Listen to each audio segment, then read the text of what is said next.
Is a man supposed to speak up? No. And on the other side, also even from the women's life, you're not expected to share your problems to them. Use as weapons later on. That's why it's hard for men to talk, because we know what you will say. Society keeps smoking Wetangula till this day. A lot of the mental health issues, not all of them, but a lot, would probably be handled differently. Someone just had like 5 people, friends and family, that you don't just go to them during problems, but even during times of happiness. When someone is in the trenches, there's things they don't hear, and that's one thing that makes men withdraw.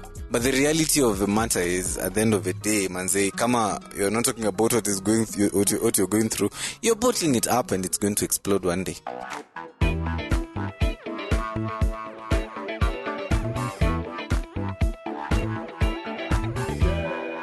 Yeah, so today we want to discuss something very interesting that has been trending. Yes. Okay, it's not interesting. Men are killing themselves. So that's interesting. That's the something interesting you're talking about. Interesting. We've seen a few men kill. You want to use the other names you used before? Analyzing yourself. Oh yeah. Men are unaliving themselves. Which are big sense. I'm sorry. I heard it from you guys. I didn't know it. Obviously, yeah. Blame someone else. Personal responsibility. Is this going to the podcast? Me, I don't mind it going.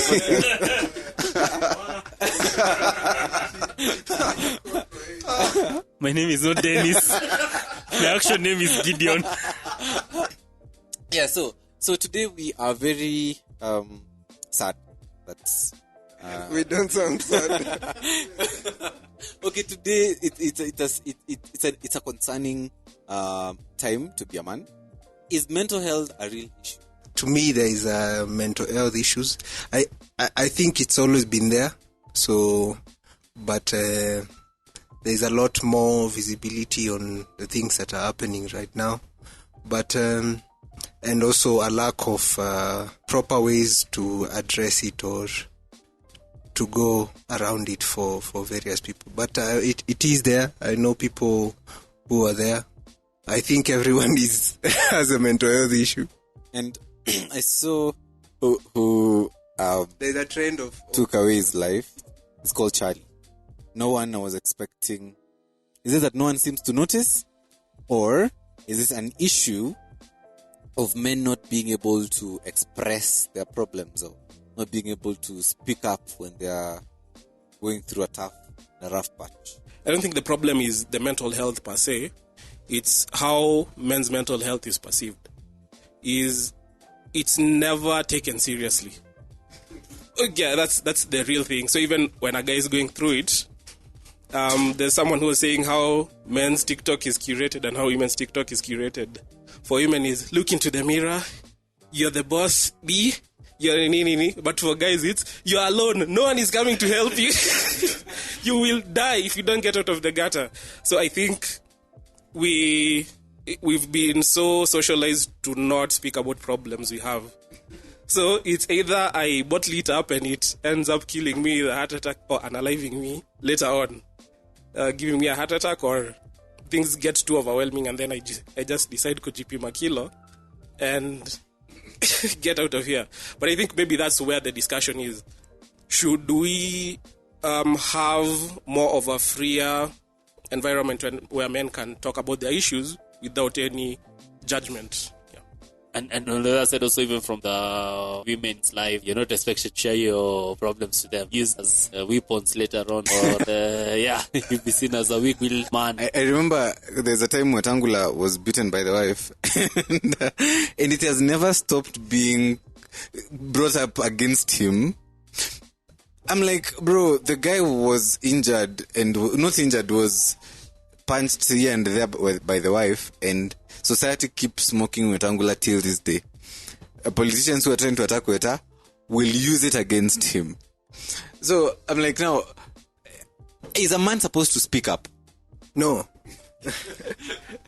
So the thing is, it's really sad, the whole issue, but there is the truth in both. Like Kabingu said, the need to tell men to face some of the challenges, because at the same time, there are things that we can deal with ourselves, and there are things that we make worse by the approaches we deal with. But at the same time, it would be good if there would be ways of addressing the issue, ways of men being able to talk, ways of men being able to seek help when they need to. But since we, as you said, we already have the situation where men are expected to deal with their issues and there's not a lot of help, then that's why Andrew Tate's and Peterson's, that's when they come in. That's when, and it has helped a lot of people just to pull themselves up. And you see, the thing with mental health is once you start doing something, it can become better. It may not solve the issue, the underlying issue. So now being able to solve the underlying issue is the bigger question. But I think, I don't know if asking that men to accept that situation iko hivyo, because I think a lot of the tools that we are supposed to take on to help us deal, we know you're supposed to be exercising to help you do well. You're supposed to be not taking drugs. Alcohol, when you're dealing with mental health, is like kusindikiza tu, it's just the worst. So but it's complex, because then also when you're not in a good place, you don't even have a reason not to drink or to do whatever helps you cope for the day. And maybe along the way now the issue gets sorted. Personally, I think I've always been very expressive when I'm going through something, and I think that's why I have very good friends. I genuinely talk about things that are troubling me to my friends. But of course now that can be seen as a bit, no, men should not do that. It's a weakness. Men should try and solve the problems themselves, right? But what I've noticed is a lot of times you might not even get the solution that you're looking for, but at least just the act of just talking about what the heck is the problem kind of helps. Yeah.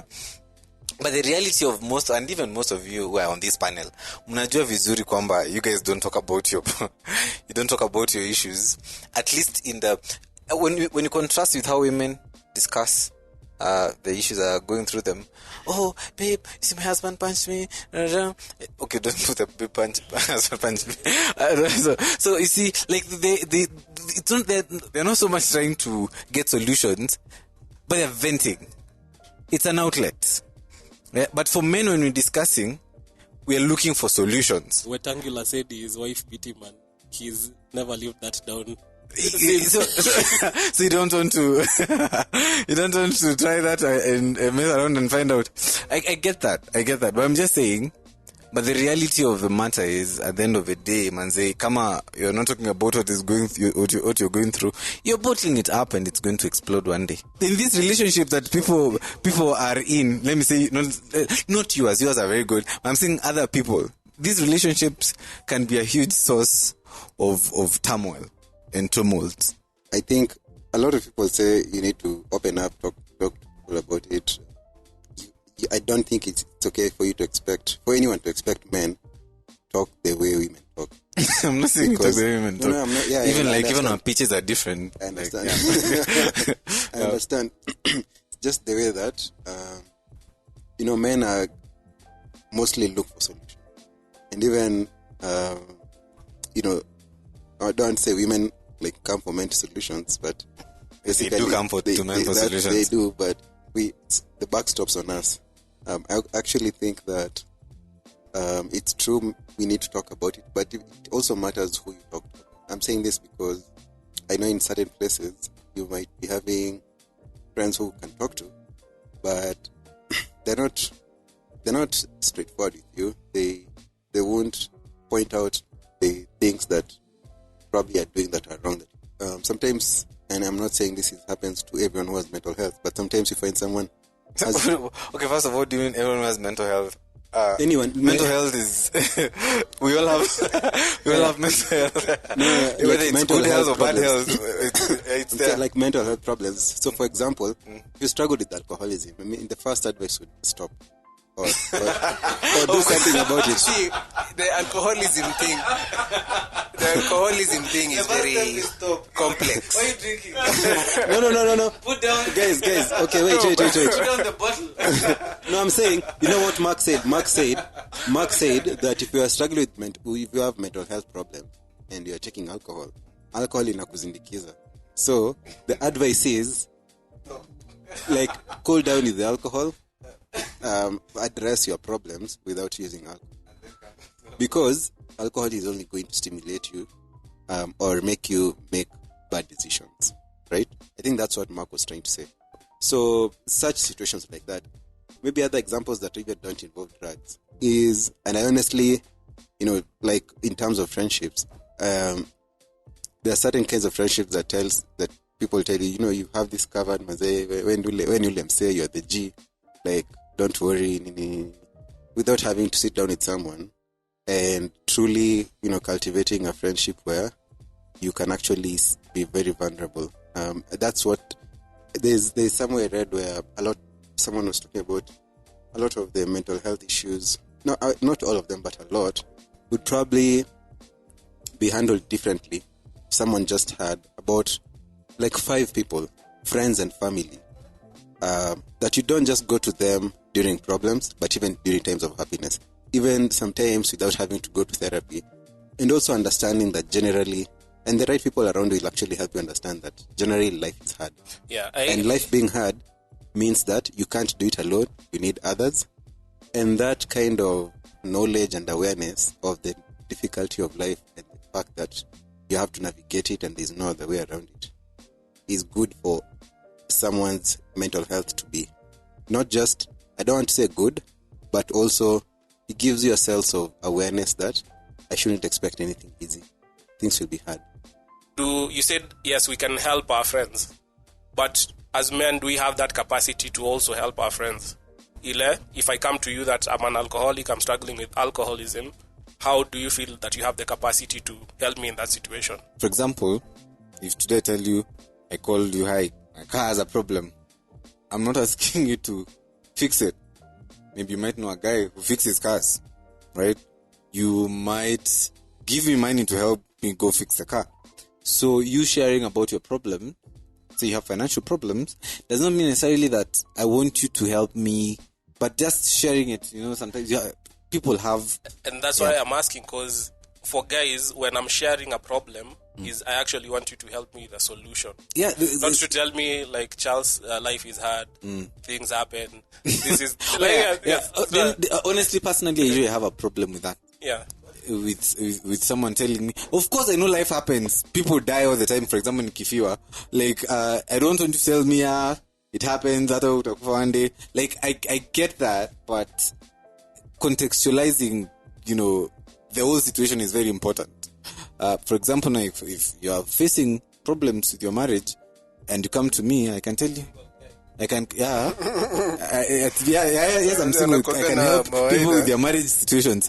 You do not have to be a dog to notice a bone, please. There's a Japanese saying that says, real location, real thing. So I think when you're single, it's easy to say. But yes, it's easy for me to generalize it. Yes, but because some of these things happen in the moment, that's when you really know what you are about. So when you're emotional, when it's intense, it's not the logics are not very much there. So it's not in theoretical. But you admit that an outsider in that moment can give a perspective. An outsider can give a perspective, but you see the thing with mental health, it's a complex issue, because usually the people know you shouldn't be taking drugs, I shouldn't be doing this, I shouldn't be here, I should do this, so the tools, I should talk to someone, I should, or the right things, or I should. That's why it's hard for men to talk, because we know what you will say.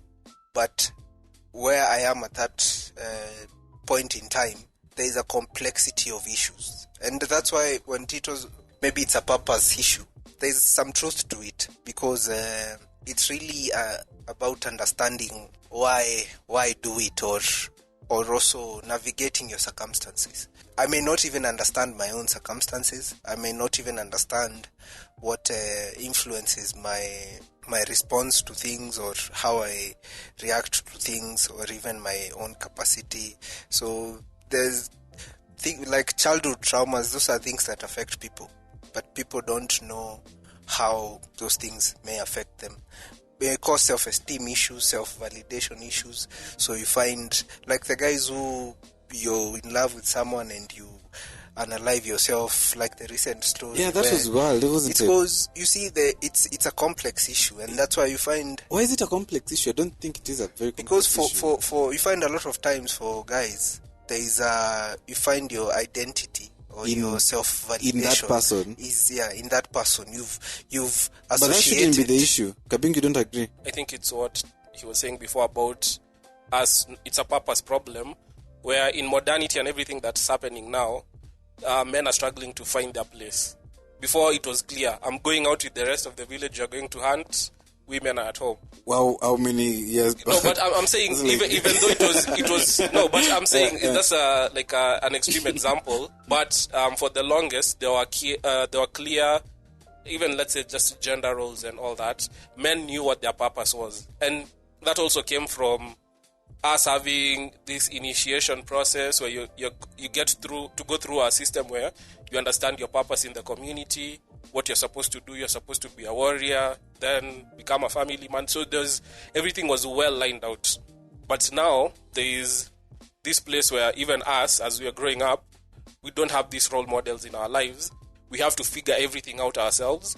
And by the time we are getting to maybe right now, a lot of the women we have in our lives are doing well, even financially. So I might be home and maybe this person does not need certain things from me.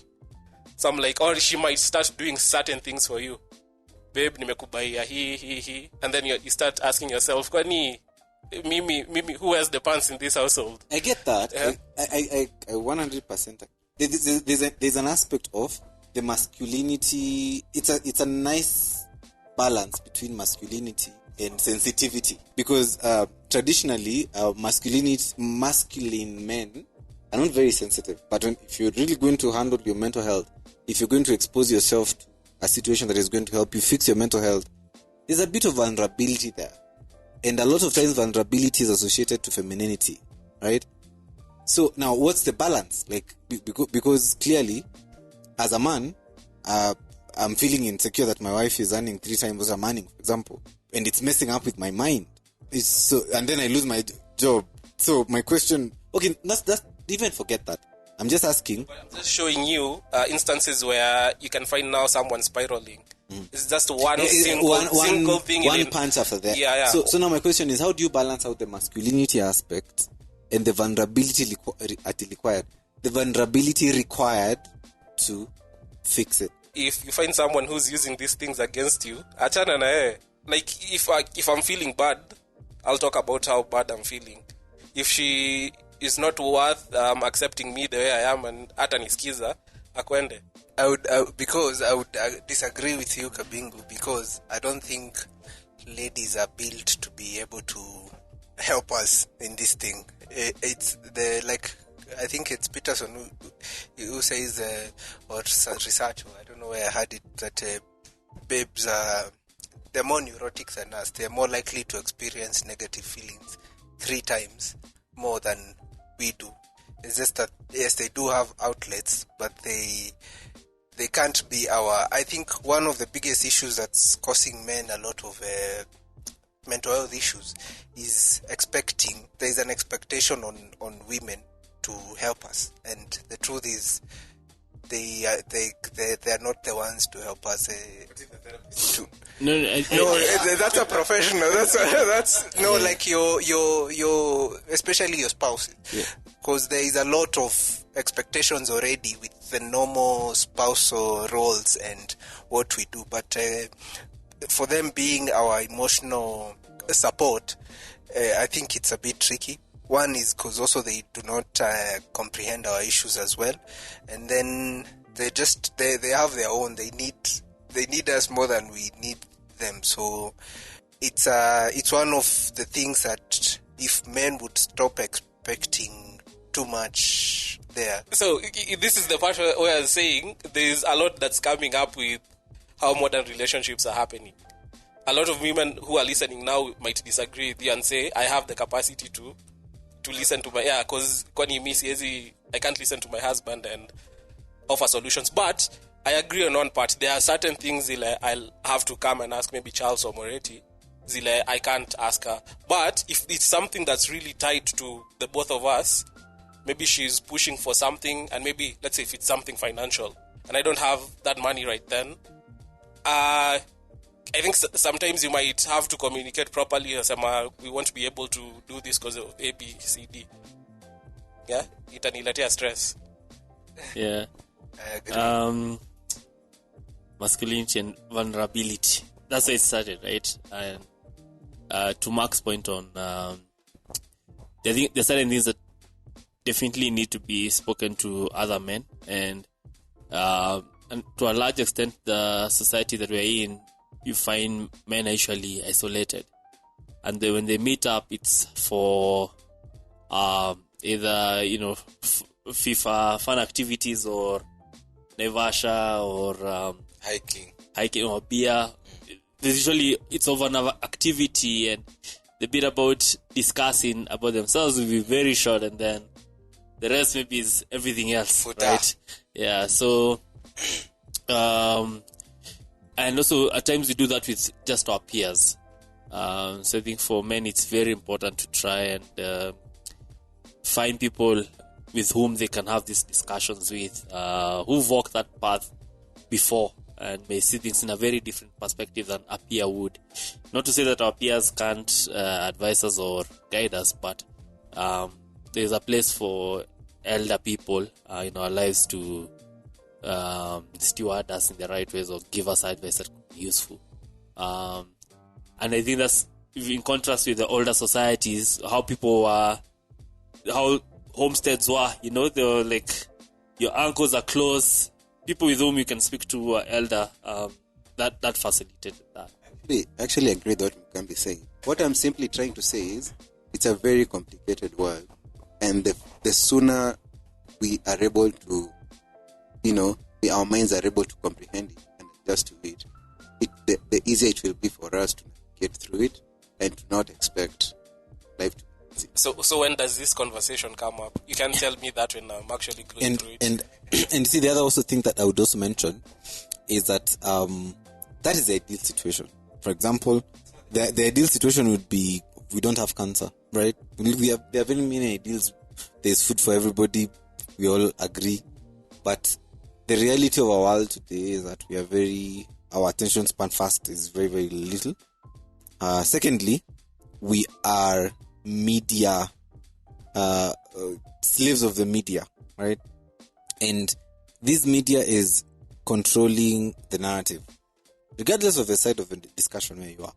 But so in as much as we might want to have our children listen to our elders, where they're getting their opinions, where they're getting their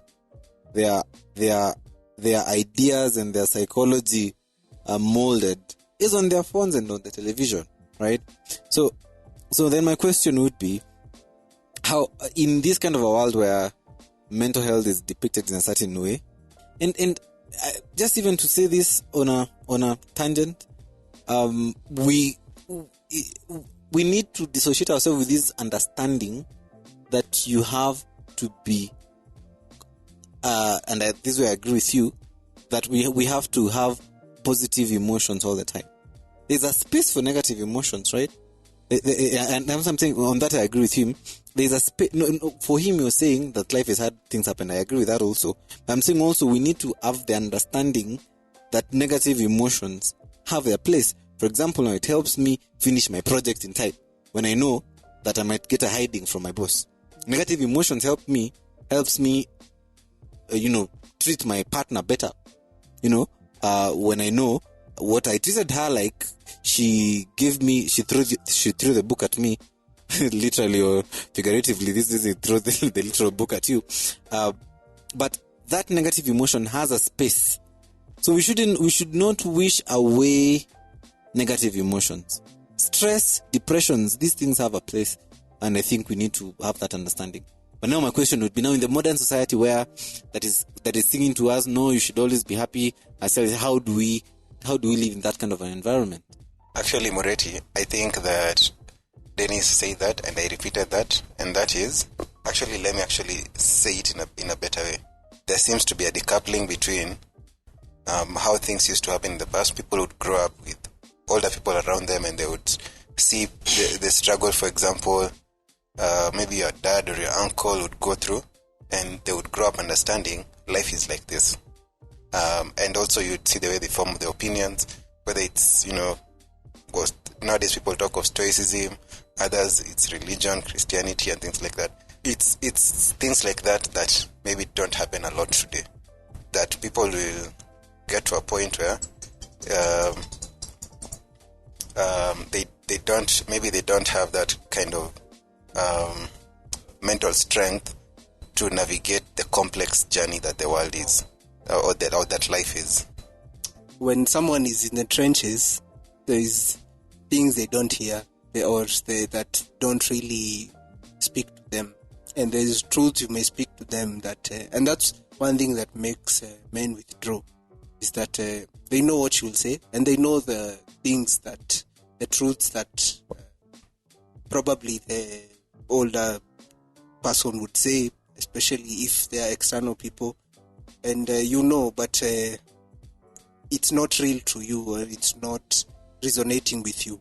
So it's likely that people withdraw when they know the help is there, they know they can talk to someone, and then again you find the positive influence has not been there. The reality, Charles, as you say, is that there's a lot of kids nowadays, and a lot of peers, and a lot of people who didn't grow up with that influence that you're saying, or that trust to have that influence from people doing it or having lived a certain thing. Some things, like we say, it's easy to tell someone something, but people really, when they see it, that's when they actually understand it and grasp it. But just telling hardly has the same impact as seeing you do it. So without that influence, there is a gap. There's a gap between what we are saying, you should do this and this and this, and the actual reality that people are going through. So when you're going through, like now you said, when you're in there, so how do you get to a place where now the positive male influence you can leverage on it? How do you get from the trenches to at least the highway now? It's certainly a difficult question to ask yourself. Like if you're to get into such a situation, what would you do? So I think it's easy if we are actually thinking about such situations before they happen. Because when you're in the thick of it, as you're saying, you'll think that I know this advice as a guy will give me, or this criticism and so on, and probably you won't think that it will be helpful. So it does help before such situations to be thinking in the form or in the way that we're discussing right now, and hopefully at that time you remember that it does make sense to talk to someone. It does make sense to listen to something that I think that I know, but in the hearing, and it does happen, like when you go to a church, you hear something being preached from the altar, it will give a very different perspective, or at that very moment, that's when that truth becomes reality for you. So, so before we get into situations of that we're thinking of unaliving ourselves, or being driven to such despondency, let's always remember that there's help around us, and create and invest in relationships that allow us to have that help available. Because I think it's easier when you've been away from your friends, from people. That's when such things crystallize a lot, and you start thinking of the only option that you have, or the way out is unaliving, or alcohol, or which alcohol may lead to unaliving. Creating the deliberate friendships. It's not just about the trips and just going to hang out. Is I have a problem, can we meet up? I talk about something. So checking up, that's like the immediate one. And then also there's the long-term one where I think we need to bring back a lot of these old systems where even if I'm raising kids, bringing in that idea of, like Charles was saying, these are the realities of life. If these are the things I went through, and this is how I'm guiding you to understand how to tackle. If you get into this situation, this is how you can tackle it, and always be free to talk, even with me as your father, your uncle, or someone.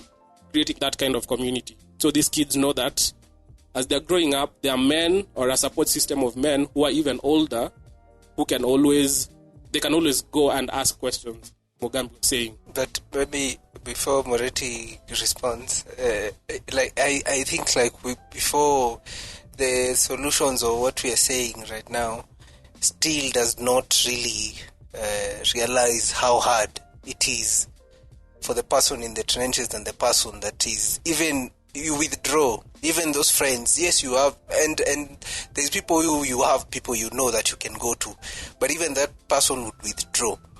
Now there's someone who even doesn't have the influence or the friends or the people that they can go talk to.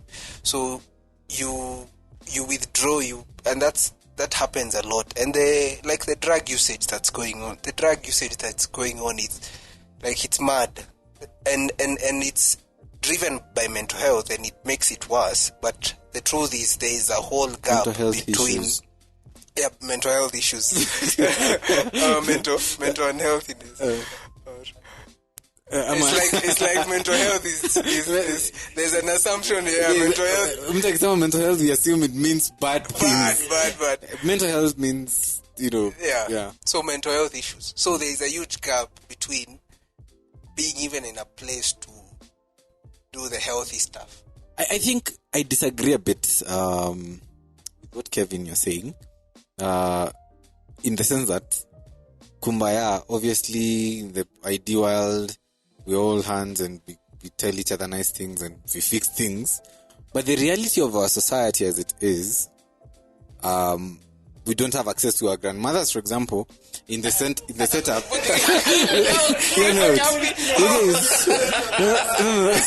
You guys, you see, one of the solutions that you guys fronted was we talk to our grandmothers. They tell us you are not here. Mogambi said that life used to be hard. No. I'm talking about what Charles said. Charles said, hear me out, Skiza. I'm saying, hear me out. So that solution for speaking to our uncles and our grandmothers might not be ideal, because if I'm in Nairobi and I'm raising my child in Kikuyu, I don't have access to their uncles. But have you heard what I said? I didn't say that they are the uncles and then you have to talk to. I'm saying as us, beginning where we are, we should, the people who are coming after us. And even you, Kevin, you not have time to raise your child in the way that How do you know? Hear me out. In the way that you think you might have the impact that is necessary. Hear me out. Let me make my point. Hear me out. In a way that you might be able to make an impact in the child that you think you might be. Moretti, so this is my Moretti. solution. Moretti, This is my solution. Can I make my solution? No. Can I give away my solution? Okay, fine. Let me give up my solution.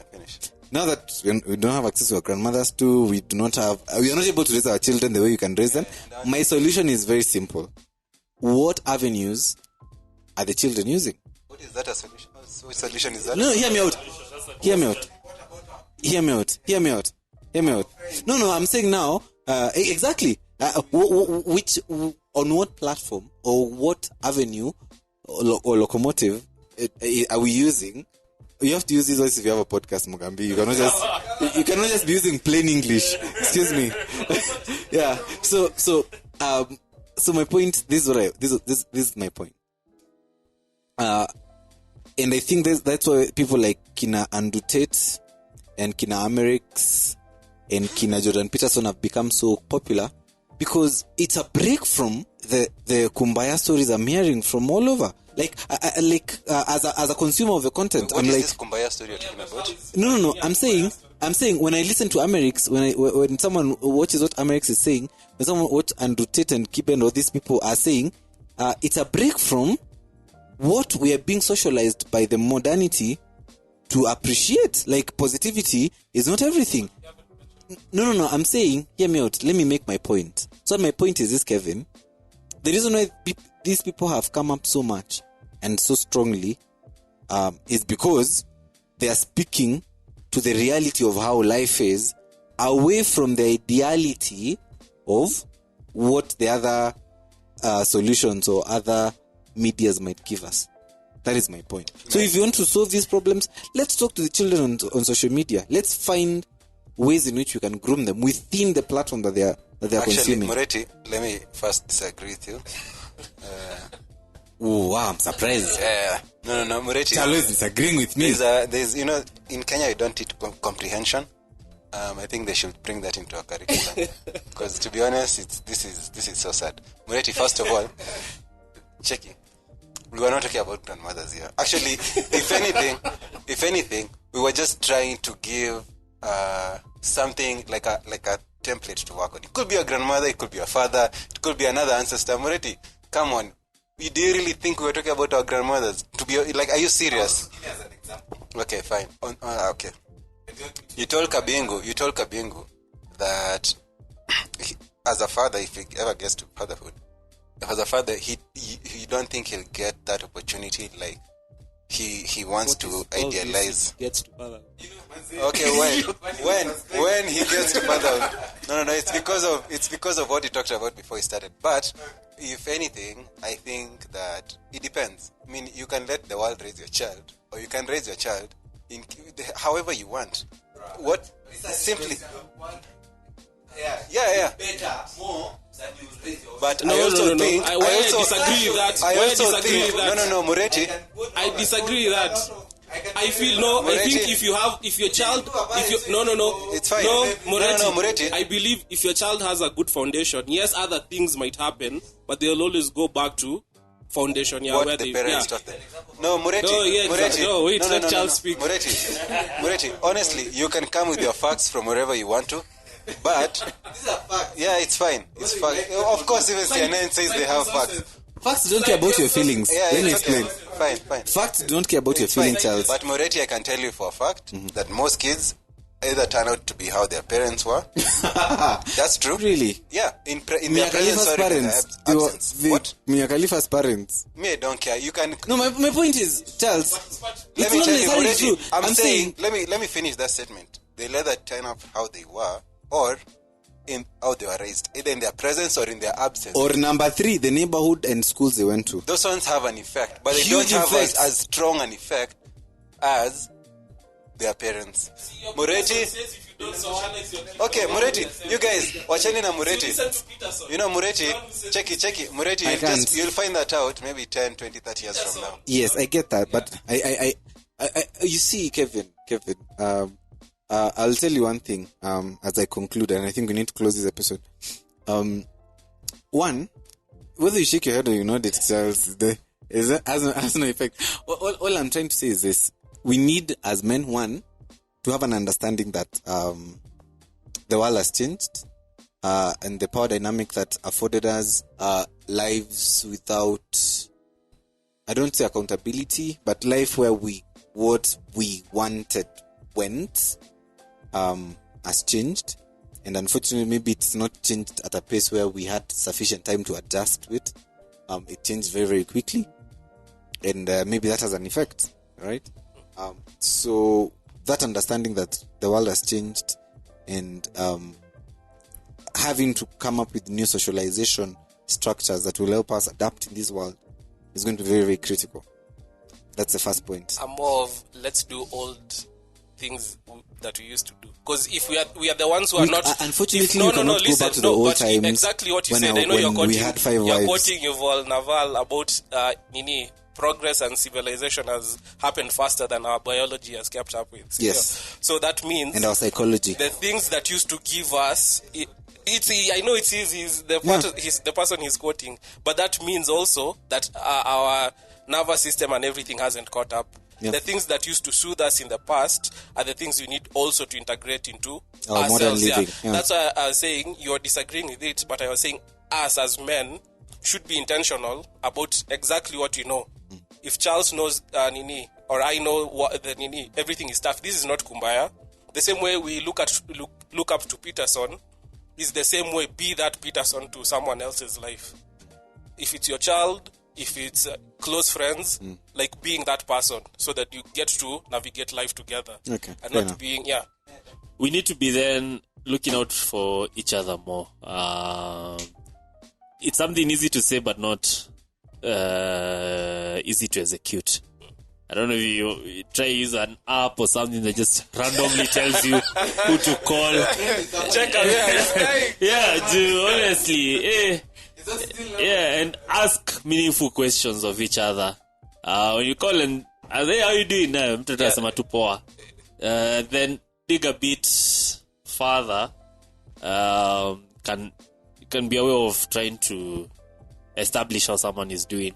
Because that person in that particular situation, as Marky said, may not be desiring to get out of it. Yeah. Or whatever that push that they need could be probably a call, probably a hangout or something like that. So let's check in on each other more. I agree. That's I think the point. I think the solutions we have, I don't think they have a problem. For the time being, it's that because we've never really done them, we'll all obviously find people who have to get it out of their head that I can actually talk about my problems. So that's why we are trying to, maybe the best solution you can give right now is the preventive one, where we are always checking up on everyone and getting to know how everyone is doing. And then that will mean when they get to that low point, they always know I can call Moretti, I can call Mugambi, I can call Chalo to help me in that situation, because we've been, but I get it. For the ones who are going through it right now,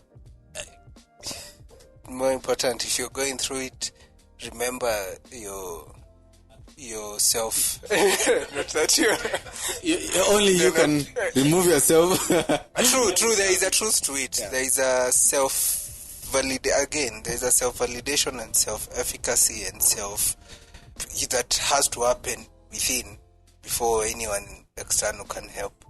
True, knowing that you're important, even if relationships are in the tanks, because conflict and relational issues are a huge contributor.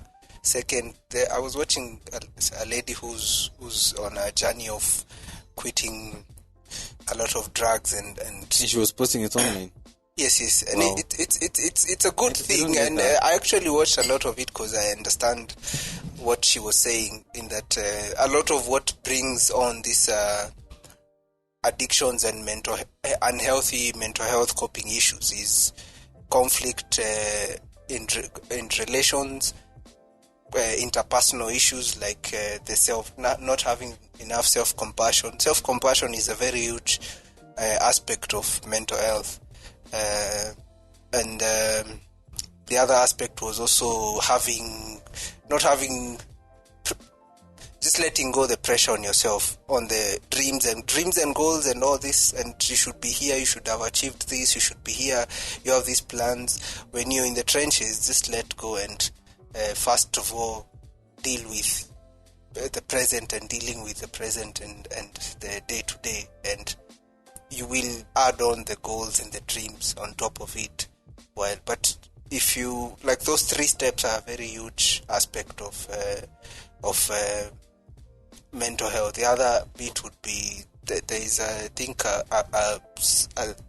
method that they're using it's called MORE for mental health, where apart for people who've even been hardcore heroin addicts, hardcore cocaine addicts, hardcore drugs addicts, who one, yes, it's the healthy habits that get to, and but the other is just reappraisal and being able to savor and enjoy and appreciate things and nature and just food, taste, the normal things that we experience in life. So getting to that place, and it's been effective. 45% success rate of people not relapsing.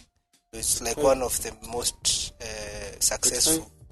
45% of hardcore Or getting addicts, getting, and it's those methods of, first of all, understanding the triggers that lead you there, which is the triggers. relational, interpersonal, and two goals. Sounds Pressure. very technical on this. Kwani, are you going through it? No, I've been in the trenches myself. Anyway, I've been in the trenches myself. I'm not laughing. But I'm not. also avoid Moretti. Know your friends. Know who to avoid. But it's something, because I have a lot of friends also outside here who are not where maybe. I know we've been discussing this from a general aspect of things, or a secular aspect, because we're in a secular world.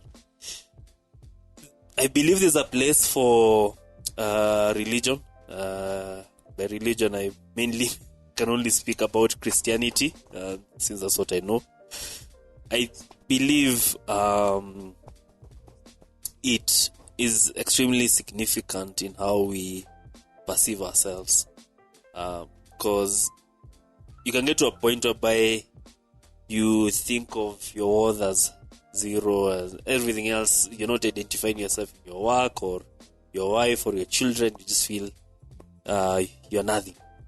But God says He's called you as His son, and gives us assurances of the fact that the suffering that we go through only strengthens us. The outer man may, I think there's a very nice quote, the outer man may be pummeled by blows, but the inner man is being strengthened through that particular process. So, if you have some inkling for curiosity around religion, I would say try and dig that further in. Don't go for the churches whereby they're promising you cars and that will only give you that will only give you more depression. Go for the ones that will tell you the truth about your situation, and Pastor Ganga. don't go there. Actually, to add to what Mugambi said, I think one of the interesting things about Christianity, especially as a religion, is the fact that they teach about sin. I think that's a very profound thing, because in a sense, it lowers all your expectation of anything in this world. The fact that everything is fallen, nothing is like, there is, like, I have absolute no expectations from this world and only look to Christ. That actually, I won't lie, helps me a lot during my bad days. You have all the markings of someone. No. But it's actually very legit. When you're disappointment, when things don't go well in life, when bad things happen, you actually know I'm not the first person, I'm not the last person. This is how actually things are sort of made to be. And you work from there onwards. I have other things to say, Moretti, especially from what you said, but I think we'll talk about them after the podcast. Anyway, listen to Stoic teachings, listen to Jordan Peterson's. They also help me a lot. who else? Andrew. Andrew Huberman. But Like there's good something resources. about Andrews, eh? Yeah. There's All these Andrews. yeah, but they're good resources. I think follow stuff like that. They help you with mental Inaweza kuwa ni toughness. Andrew. I wouldn't be surprised if America is called Andrew. Anyway, thank you so much, guys, for joining in today. It was a very interesting discussion. I think I've learned a thing or two from some of you. Choose your friends wisely. Anyway, I've learned a lot, to be quite frank. Thank you so much, guys, for joining in. We know this is a very sensitive topic, and a lot of guys are going through this kind of a thing. And it's actually a good resource even for partners and family of people who might be going through mental health breakdown. So we hope this podcast brought you value. There are some nice resources that I would recommend that have really helped me personally, and I think even part of the cast. Jordan Peterson has written some very good books, 12 Rules for Life, and another book called 12 More Rules for Life. Those are two good books that have really helped me. There's another book called Ikigai. It's a very small book, I think less than 100 pages, about the Japanese way of life. It helps The country with the highest rate of suicide. and also they live the longest. So Very few that survive. so my point is that book also is a very good resource, and of course the Bible or your religious text are very, very good for centering you and for making you have a practical view of life. And in case you have anything, please always talk to somebody. Always make sure that you're speaking to someone. Seek help. There are free resources and there are paid resources. We hope you could be able to talk to someone and be able to help you. In Kenya, we have an emergency line that you can call in case you're going through something. The number is 0800 723 253. It's a toll-free line, so you can always call it anytime and you'll be able to get help. Thank you so much for your time. We hope to see you next time. Bye.